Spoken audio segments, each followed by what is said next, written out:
A Home Office minister has been ridiculed for claiming immigrants do not face indefinite detention, because they are held for no longer than is necessary.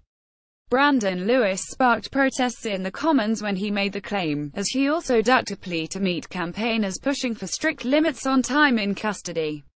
In fact, Britain has been repeatedly criticised for being the only EU country without a statutory time limit for immigration detention, including by the UN Human Rights Council.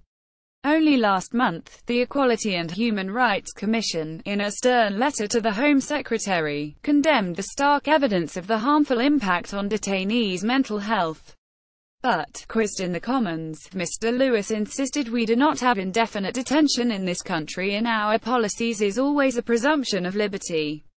Individuals are detained for no longer than is necessary. The immigration minister said 93% of immigrants left detention within 4 months, although that would still leave many thousands held for longer.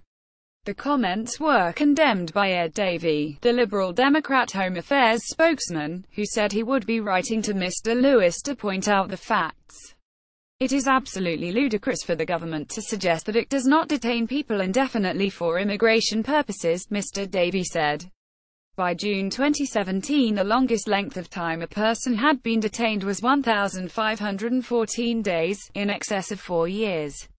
Being locked up with no way of knowing when you will be released is incredibly distressing and frankly inhumane. Dan Carden, a Labour MP, also criticised the minister, saying it's completely wrong to say that we don't have indefinite detention. If you are locked up without being given a time frame for when you are going to be released, that is indefinite detention.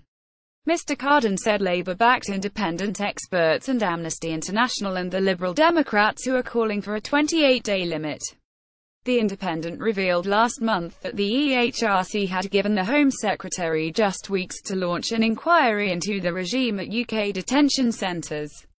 The probe should focus on both indefinite custody and the exposure of abhorrent abuse allegedly suffered by immigrants at one privately run centre, Brook House, near Gatwick Airport. The WACOG's letter to Amber Rudd, also highlighting the prospect of legal action, or a forced investigation, was viewed as a more muscular approach from the organisation. The letter said, "We repeat our previous calls for the government to use immigration detention only as a last resort, and to introduce a statutory time limit of 28 days for immigration detention." During Home Office questions, Mr. Davey urged Mr. Lewis to meet with a group called Detention Action, which had put together a report into alternatives.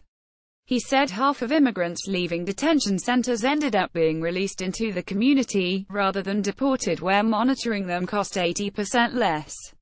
The minister should listen to the evidence of the sheer inhumanity of Britain's immigration detention regime, Mr. Davey said. Reuse content.